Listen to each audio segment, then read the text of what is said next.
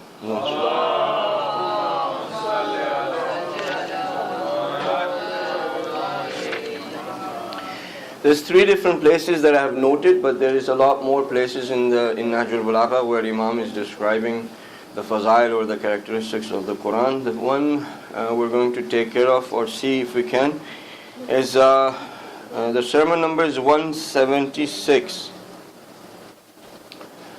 Sermon number is 176. I don't know if you probably have Nahj al-Balagha at home, and you can kind of go through it. If the English translation you have, or the Urdu, if it's Urdu, you can ask your parents to let you know what it is saying. If it is the English, it'll probably be approximately 176, 175 or 174, right? Just look it in that range and you'll find it.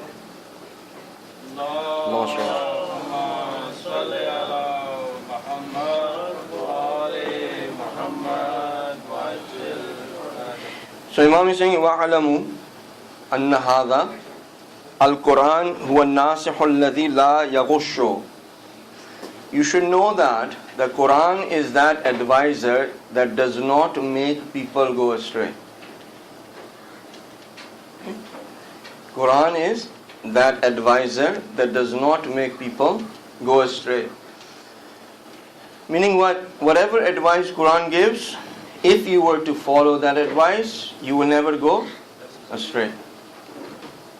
The Prophet said about Itrat, his family, and Quran one, that if you were to hold on to it, you will never go astray.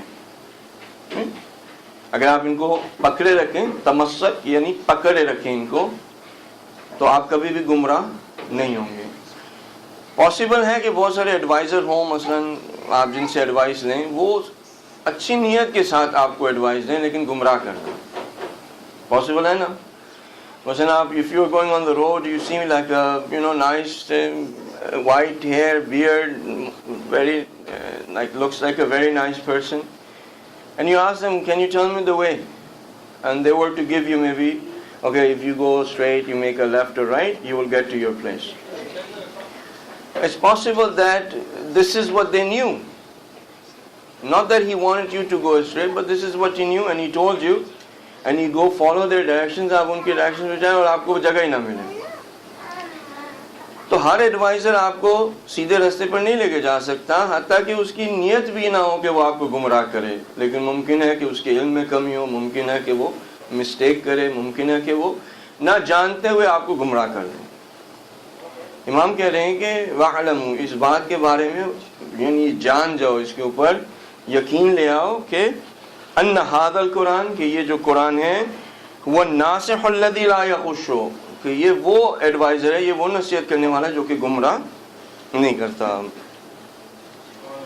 والہادی الذی لا یضل، اور یہ وہ guide ہے کہ جو کبھی کسی کو گمراہ نہیں کرتا۔ یہاں پہ ناصح اور ایڈوائز، ناصح اور ہادی، یہ تھوڑا سا اگر آپ چاہیں تو ناصح یعنی جو نصیحت کرتا ہے، ناصح یعنی جس سے آپ جا کے ڈائریکشن پوچھتے ہیں، ٹھیک؟ ناصح جس سے آپ جا کے ڈائریکشن پوچھتے ہیں، اور ہادی وہ جو کہ آپ کو اس راستے پر لے چلتا ہے۔ So ناصح that person that you ask, okay, can you give me the direction? He tells you, okay, these are the directions, you write it down. Hadi is someone who will take you there. He will say, okay, just follow me. تو امام کہتے ہیں یہ دونوں ہیں، guide بھی ہے اور ناصح بھی ہے، یعنی آپ کو ایڈوائز بھی کرے گا اور آپ کو لے کے بھی جا سکتا ہے اگر آپ اس کے پیچھے جانا چاہیں۔ تب قرآن تو ہمیں پتا ہے کہ وہ رستے پر نہیں چلتا، قرآن ہمیں پتا ہے کہ وہ بک شاپ پہ ہیں، یعنی وہ آپ کا ہاتھ پکڑ کے نہیں لے کے جاتا. ہاں اگر آپ سمبولکلی دیکھیں اور آپ اس کی ایڈوائس کو فالو کر رہے ہیں یا اس کی ہدایت کو فالو کر رہے ہیں تو ایسا ہو سکتا ہے کہ آپ فار ایگزامپل قرآن کے اصولوں کے مطابق اپنی زندگی کریں. if you're going on the principles of Islam, it is as if Quran has taken your hand and it's taking you. But in reality the hadi that can take you is Imam Zaman Sallallahu Alaihi Wasallam, Imam Masumin Alaihi Wasallam.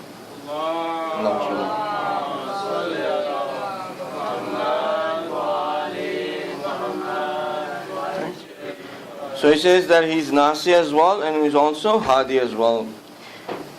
روز معاشر میں اگر آپ چاہیں تو اس کے حوالے سے بات کی جا سکتی ہے کہ روز معاشر کے اندر the day of judgment Quran will be in a form which would be a physical form. ٹھیک ہے. قرآن اب یہ تھوڑی سی بات سخت سی ہے لیکن بچے جو ہیں وہ لکھ رہے ہیں ابھی نوٹس تو آپ کو یہ سخت سی بات کر کے پھر آگے چلتے ہیں.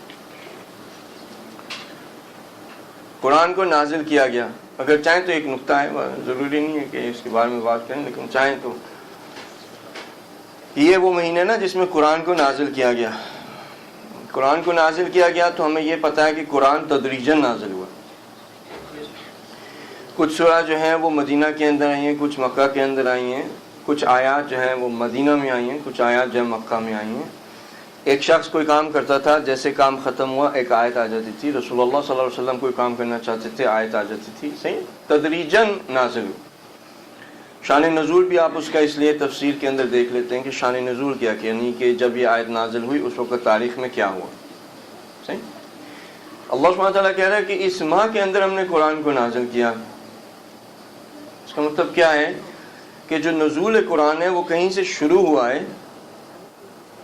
ایک تو نزول یہ ہوا کہ وہ پورا کا پورا رسول اللہ صلی اللہ علیہ وسلم کے قلب مبارک پر اس ماہ کے اندر آ گیا. دوسرا نزول قرآن کا یہ تدریجن, یعنی جو کہ آہستہ آہستہ رسول پر آیات آتی تھیں اور وہ لوگوں کو بتاتے تھے. اللہ سبحانہ تعالیٰ کے پاس ایک لوح محفوظ ہے یہاں پہ, جس کے حوالے سے بہت ساری آپ کو حدیث بھی مل جاتی ہیں, قرآن کے اندر بھی اس کا ذکر. وہاں پہ سب چیزیں ہیں, ادھر سب خزانے ہیں, سب کچھ ہے. سب کچھ لوح محفوظ سے نازل ہوتا ہے. آپ کو اپنی اس کی ایک مثال دیں, جو بارش نازل ہوتی ہے, جو بارش نیچے آتی ہے, قرآن میں بھی ہے کہ ہم بارش کو نازل کرتے ہیں, پانی کو نازل کرتے ہیں. یہ جو بارش نازل ہوتی ہے یہ بھی لوح محفوظ سے نازل ہو رہی ہوتی ہے, کیونکہ اس کی جو مقدار ہے وہ اسپیسیفائڈ ہے کہ کتنی بارش گرے گی. یعنی ایک قطرہ زیادہ اور ایک قطرہ کم نہیں گرتی. جتنی بھی بارش گرتی ہے اللہ سبحانہ تعالیٰ نے اس کو کیلکولیٹ کیا ہوا ہے کہ اتنی بارش گرے گی. ملائکہ کو بتایا ہوا ہے کہ اتنی بارش گرے گی, اس سے زیادہ اس منطقے پہ نہیں گرے گی, اور یا اس سے کم نہیں گرے گی. ہوتا یہ کہ لوح محفوظ سے چیزیں, ان خزانوں سے چیزیں نازل ہوتی ہیں. اس نزول کے اندر وہ بہت ساری مختلف جگہوں سے گزرتی ہیں اور آخر میں وہ اس دنیا پہ آ جاتی ہیں. جیسا آپ اگر آپ کو یہ کہا جائے کہ ایک ہے بیت المعمور ہے, زیادہ سخت نہیں ہے, بیت المعمور جہاں پہ سارے کے سارے امور جو ہیں, امر جو ہیں وہاں سے آتے ہیں. لوح محفوظ سے قرآن نازل ہوا بیت المعمور پر. کس ماہ میں؟ ماہ رمضان کے اندر. وہاں سے پھر بیت المعمور سے نازل ہوا رسول کے قلب مبارک پہ, دل پر. اور وہیں سے یہ جس طرح سے ہوتا ہے کہ جو شان نزول کے حوالے سے باقی مختلف جگہوں پہ بھی رسول اللہ صلی اللہ علیہ وسلم کے پاس وہ آیات آئیں. یہ جو کہا جاتا ہے کہ اس کے خزانے ہیں, تو آج کل کی دنیا میں یہ ڈسکشن ہو رہی ہے کہ آیا یہ یونیورس ہے یا ملٹی ورس ہے. Whether we have one universe or we have many universes. Multiverse meaning many universes. We know in Surah Fatiha where we say that Alhamdulillahi Rabbil Alameen. So we are not the one saying that there is universe. We are saying that there is multiple verses. عالم اگر آپ کہتے تو عالم کا مطلب ہے کہ عالم یعنی one, universe یعنی one verse. but actually it's saying Alameen, meaning there is multi-verses. Meaning there are other universes where Allah subhanahu wa ta'ala has all of His treasures, and from those treasures a little bit He sends down on this particular earth. Meaning what? In other universes there is a shape and form of Quran, which is very different than the shape and form of Quran that you have in this world. There is a shape and form of you in another verse, in another اب آپ اسے universe کہیں گے تو پھر مشکل ہو جائے گا. ایک اور عالم میں آپ کی بھی ایک اور وجود ہے جو کہ اس وجود سے بہت زیادہ مختلف ہے. اور کیونکہ ہم کہتے ہیں کہ عالمین ہیں تو اس کا مطلب ہے کہ بہت سارے ورسز ہیں, بہت سارے عالم ہیں جہاں پہ آپ کے بھی وجود مختلف طرح کے ہیں.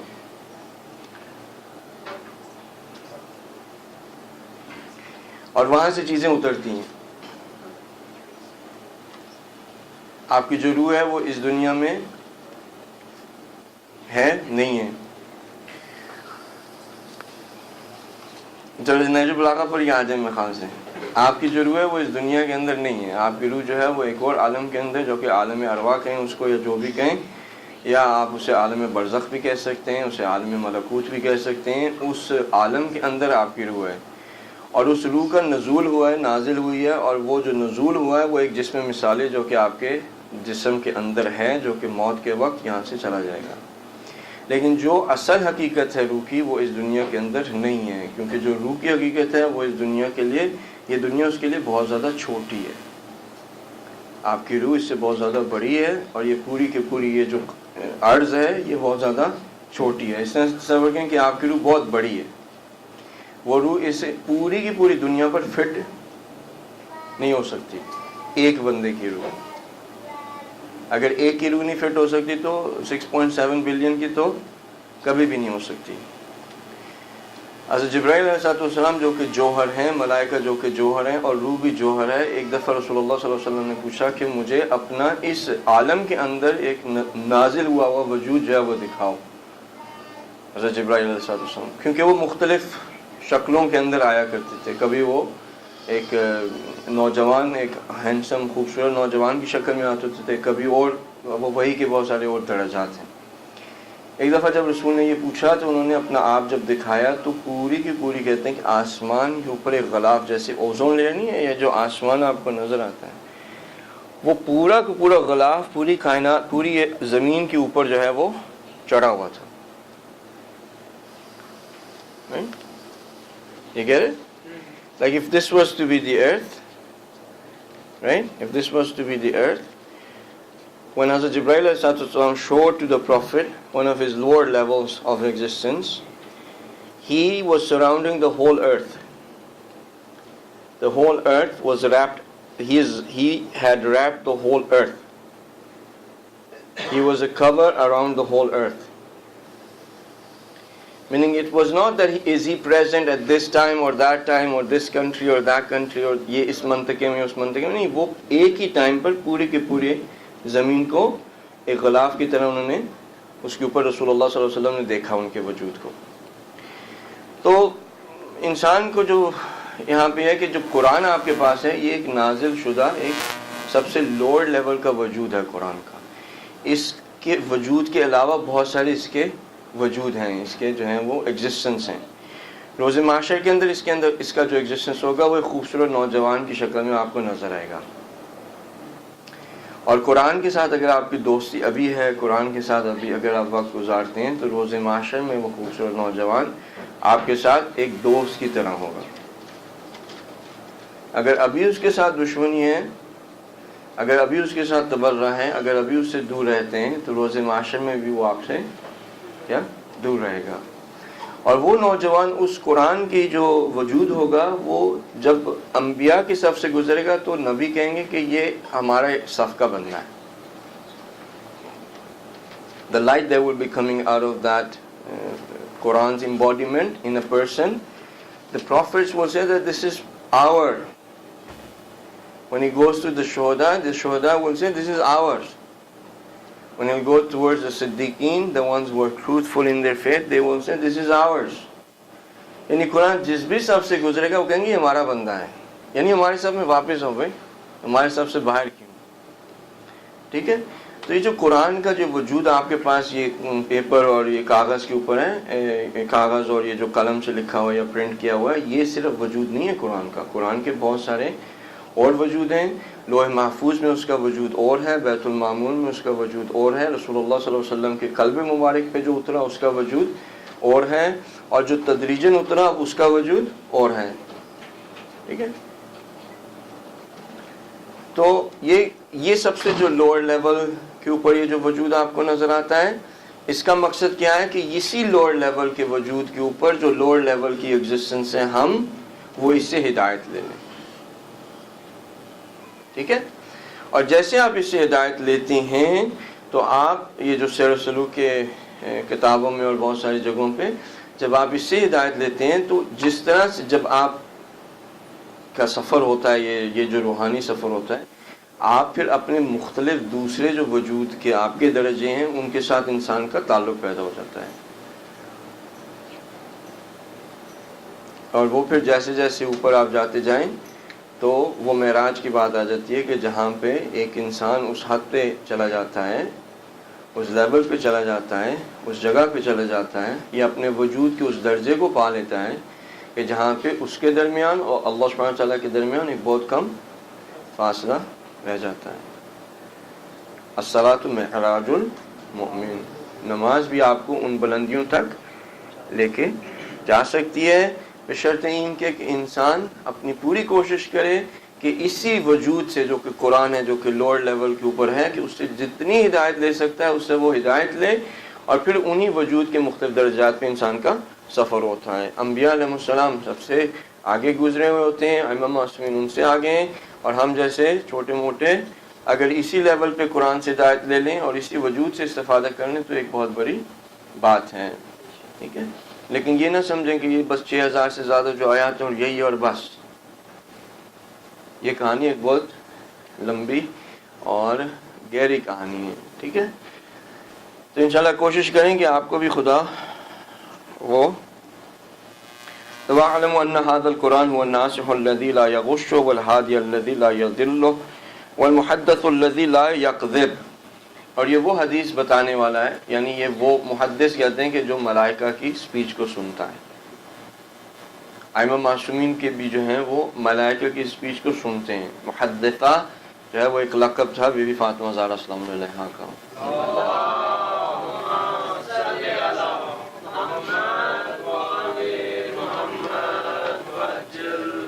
So ائمہ معصومین علیہ السلام are able to hear the speech of the angels, and Imam Ali ﷺ is saying that Quran is that muhaddith, meaning Quran is that being that listens to the angels, الذي لا يكذب، جو کہ کبھی بھی جھوٹ کیا نہیں بولتا.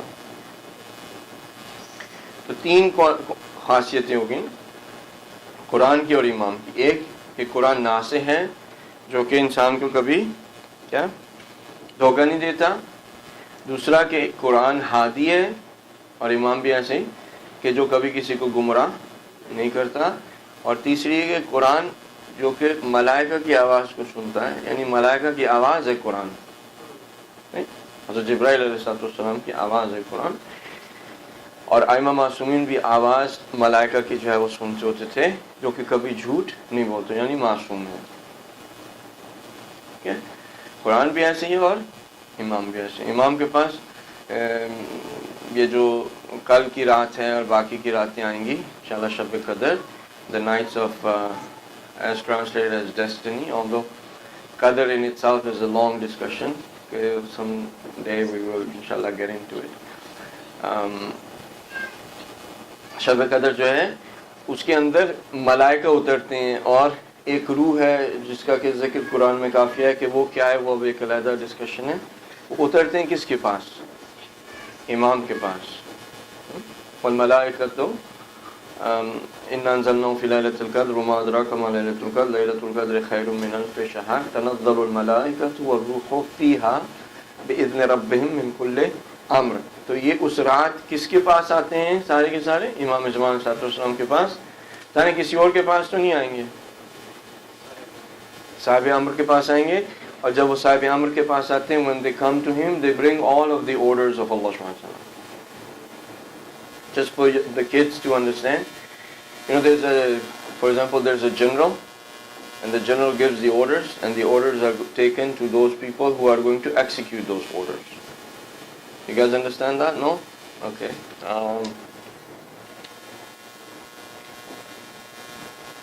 What else can we say that the kids can understand? If you don't know about the company, okay, principal. How's that? The principal tells whatever that the student need to do and what is going to happen in the school, and tells it to the teacher, and then the teacher comes in, tells it to the students. Okay? So Allah subhanahu wa ta'ala's orders, they come through the angels and through to the imam, and then imam takes those orders and executes them. So wherever it needs to be executed. Okay? وَمَا جَلَسَ هَذَا الْقُرْآنَ أَحَدٌ إِلَّا قَامَ عَنْهُ بِزِيَادَةٍ أَوْ نُقْصَانٍ زِيَادَةً فِي هُدَى أَوْ نُقْصَانٍ مِنْ عَمَى. And Imam is saying that Quran is that if somebody was to sit down with the Quran,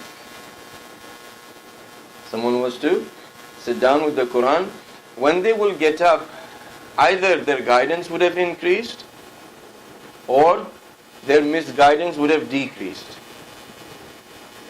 کہ اگر آپ قرآن کے ساتھ تھوڑی دیر بیٹھ جائیں, جس میں سے ابھی قرآن بھائیوں نے پڑھا, چھوٹوں نے پڑھا, یا آپ قرآن کو جو ہے وہ سنتے ہیں, اگر آپ قرآن کے ساتھ تھوڑی دیر بیٹھ جائیں تو دو چیزیں ہوں گی. ایک یہ کہ آپ کی ہدایت میں اضافہ ہوگا, دوسری جو گمراہی ہے عما یعنی جو اندھا پن ہے, جو آپ دیکھ نہیں پاتے, اس میں کمی ہوگی. یا آپ کو دو فائدے ملیں گے, ہدایت بڑھ جائے گی اور گمراہی کیا کم ہو جائیں گی.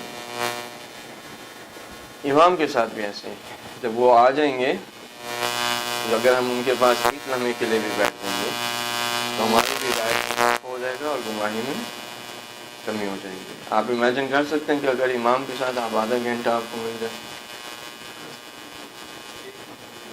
ایک منٹ بھی مل جائے, یعنی قرآن کے ساتھ آپ نے today I think you spend about half an hour with the Quran. Because you spend half an hour with the Quran, I'm just saying that half an hour with Imam. اگر آپ کو آدھا گھنٹہ قرآن کے پاس مل رہا ہے اور یہ دو چیزوں میں نہ تو ہدایت میں اضافہ ہوا نہ گمراہی میں کمی ہوئی, اگر ابھی یہ حال ہے تو ممکن ہے کہ اگر امام کے ساتھ بھی ابھی آدھا گھنٹہ مل جائے تو ہم اس آدھے گھنٹے میں بیٹھ کے کسی طرح سے کیا مستفید نہیں ہو سکیں گے.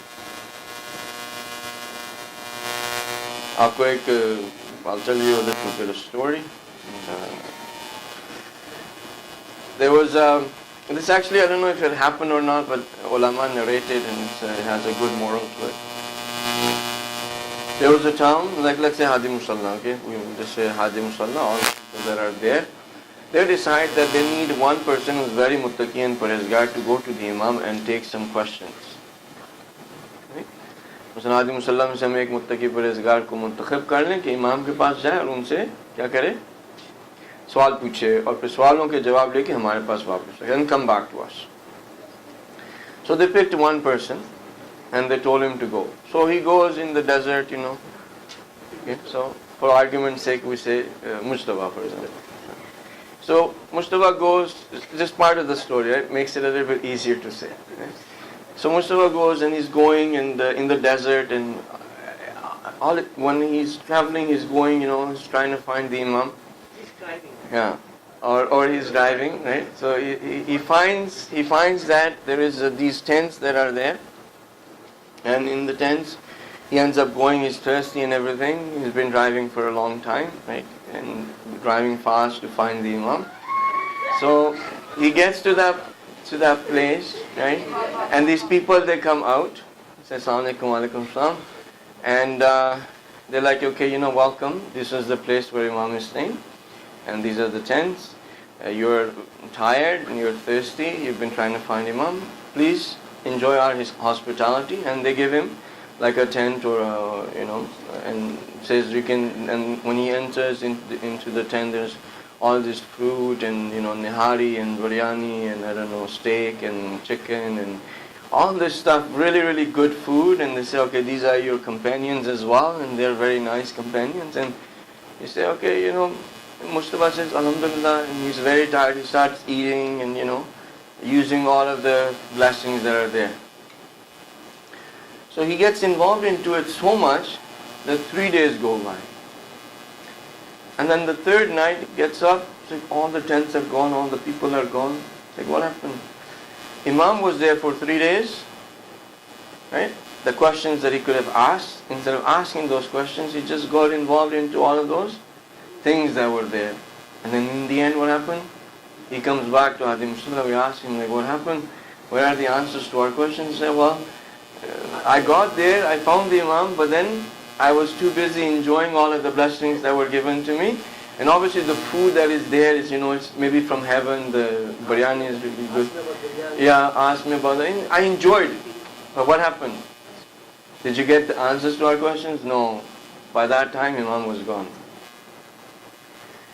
So if a person, now not considering Mustafa's name, we were just using for the sake of the story, but this is just as for us. اگر کوئی شخص ایسا ہو جو کہ اپنی شہوات کے پیچھے پھرتا ہے, اپنی لولی ڈیزائرز کے پیچھے پھرتا ہے, وہ دنیا کے مزوں کے پیچھے پھرتا ہے, وہ دنیا کی چیزوں کے پیچھے پھرتا ہے, تو وہ شخص اگر ایسا ہی اس دنیا سے چلا جائے یا امام اس کے پاس آ جائیں تو وہ شخص انہی چیزوں میں پھنسا رہے گا, امام سے کوئی ہدایت نہیں لے پائے گا. اور یہی مسئلہ ہمارے ساتھ ہے. اس لیے ہمیں قرآن سے بھی ہدایت نہیں ملتی, نہ ہماری ہدایت میں اضافہ ہوتا ہے, نہ ہمارے اندھے پن میں کمی ہوتی ہے. جیسے کہ ہم ہوتے ہیں ویسے کہ ہم قرآن کے ساتھ بیٹھ کے اٹھ جاتے ہیں. اور یہ حقیقت ہے. اگر امام یہ کہہ رہے ہیں کہ قرآن کی یہ خاصیت ہے اور یہ خاصیت ہمیں قرآن سے نہیں ملتی, تو اس کا مطلب کیا ہے کہ ہمیں امام سے بھی نہیں ملے. ہدی للمتقین, قرآن ہدایت کرتے ہیں ان لوگوں کو جو کہ تقوی رکھتے ہیں.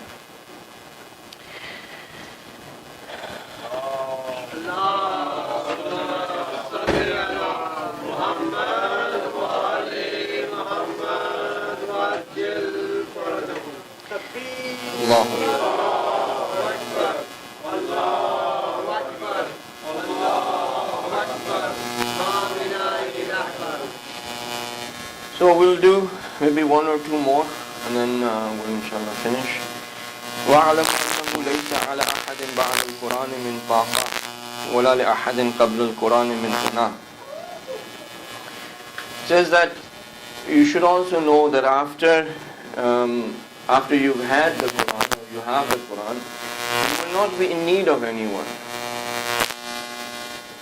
Right? For example, there are people nowadays that say that ہمارے لیے قرآن کافی ہے. ان کے لوگ کہتے ہیں نا, ہم بہت پہلے سے بھی کہہ رہے ہیں, ابھی بھی کہہ رہے ہیں, ہمارے لیے کتاب کافی ہے, ہمارے لیے قرآن کافی ہے.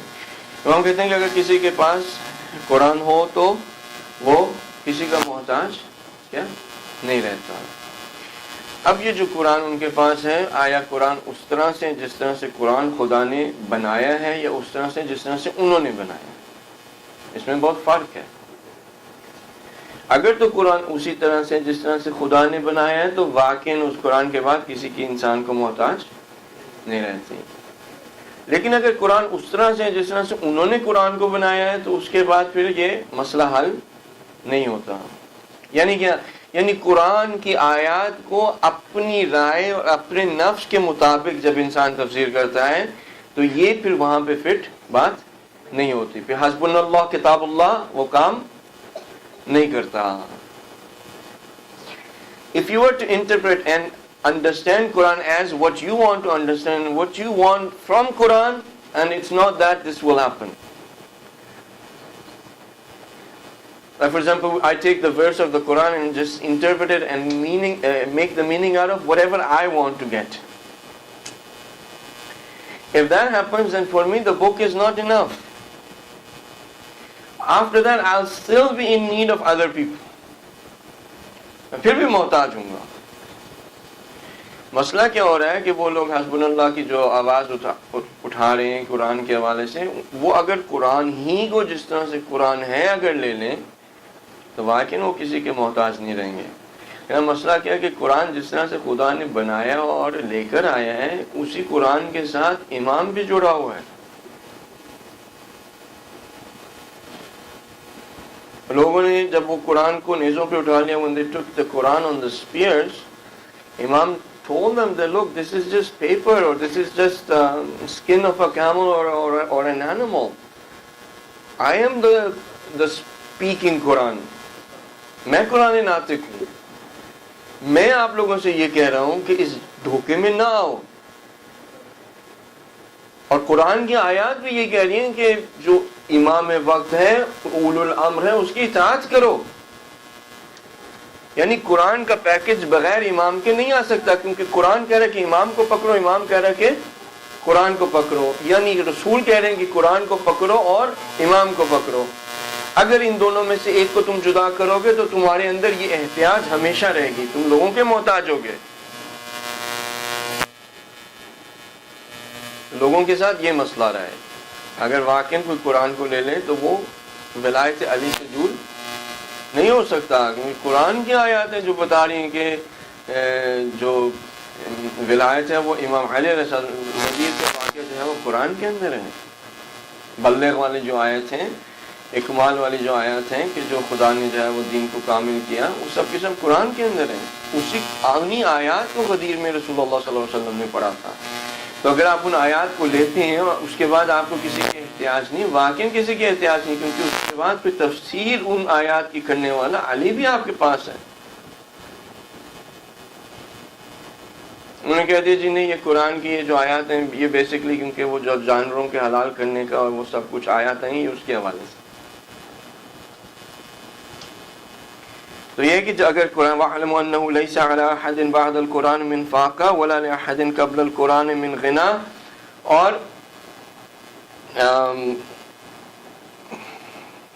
اور قرآن سے پہلے کوئی بے نیاز نہیں ہو سکتا. یعنی قرآن کے بعد کسی کی احتیاج نہیں رہتی ہے اور قرآن سے پہلے کوئی بے نیاز نہیں ہو سکتا. یعنی قرآن اگر واقعاً آپ کے پاس آ گیا تو آپ غنی بھی ہو جائیں گے اور آپ کو کسی کی احتیاج نہیں رہے گی. لیکن یہ جو احتیاج ہے یہ اس حوالے سے کہ آپ کے پاس ساری کی ساری ہدایت آ جائے گی, لیکن یہ ہدایت کا جو پیکج ہے وہ اطرت کے ساتھ ہے. اگر اطرت نہیں ہے اس پیکج میں تو پھر یہ آپ کو غنی نہیں کر سکتا, جیسا کہ آج ہم دیکھ رہے ہیں. یعنی قرآن کی آیات کو پڑھ کے people who are killing all of these Shias in Pakistan and the Muslims around the world, Muslims who are killing Muslims, right, in Bahrain, or you see that in Syria nowadays, or you see in Afghanistan, or you see in Pakistan, and you see in different parts of the world. These people are calling themselves as Muslims and they are using the verses of Quran to kill Muslims. Why? Because they are interpreting Quran to their own favor. And they are manipulating people through the Quran. And this manipulation of people is not going to get you rena, right? That you are not going to be, you're always going to be in need of guidance. You're not going to be someone who is guided. And the last one we'll do, and it's the same thing with relates to Imam as well. That if someone has the Imam, then they're not going to need anyone else. And the last one is وَاسْتَشْفَهُ مِنْ أَدْوَائِكُمْ. And with the Quran, you should get rid of all of your illnesses. The Quran can finish your illnesses. So does Imam as well. Illnesses to the lower level, یہی جو زکام, نزلہ, کھانسی, cancer, یہ جو سب چیزیں ہیں, امام کہہ رہے ہیں کہ قرآن ان سب چیزوں سے آپ کو شفا دے سکتا ہے. اس طرح سے امام بھی ہیں اور شفا دے سکتے ہیں. یہ سب لوور لیول کی بیماریاں ہیں. These are very low. They're not that, کیا اسے کہتے ہیں کہ یہ اتنی کوئی وہ نہیں ہے گھمبیر یا کوئی ایسی کہہ لیں کہ بہت زیادہ ڈیفیکلٹ کوئی چیز ہو قرآن کو اس کو شفا دینی ہے. we have a hadith that says that if you were to recite Surah Al-Hamd on a dead person, the dead person will come back to life. And generally we recite Surah Al-Hamd on dead people, no one gets up. That Surah Al-Hamd has the ability to bring dead back to life. But this person who's reciting Surah Al-Hamd has to be someone a bit special. It can't be someone like me. If the person reciting has understood Surah Al-Hamd and is following the tenets and principles or the guidance of Surah Al-Hamd, and that person is close to Allah subhanahu wa ta'ala, if they were to recite on a dead person, they will come back to life. If Surah Al-Hamd can bring dead back to life, do you think Surah Al-Hamd cannot cure cancers and all this other stuff that is out there, blood pressure and heart attack and all these things? یہ نہیں کر سکتی. اگر وہ مردے کو زندہ کر سکتی ہے تو یہ بیماریاں دور نہیں کر سکتی. کر سکتی ہوں. یہ سب سے لوور لیول کی. قرآن تو انسان کی روح کی بیماریوں کو بھی دور کر سکتا ہے. آپ کو ایک مثال اور دے دیتے ہیں حدیث کی اور پھر معاملہ جو ہے وہ ختم. A person, there was a king, this for the kids. There was a king, his head used to hurt a lot. So he would get a migraine headache all of the time. And he tried all of the those doctors and everybody else, and they tried to help him, but his headache would not go away. He lived at the time of Imam Ali alayhi salatu wasalam. Somebody mentioned that there is a king and he has this issue. So Imam said, okay, take this hat, a hat like this for example. He said, take this hat and give it to the king and tell him when he has a headache to wear that and his headache will go away. He said, okay. So they brought the hat to the king, and the king wore the hat, and his headache is gone. Right? So the headache is gone. It's like every time he had a headache, he would put the hat on, and the headache would go. One day he became curious.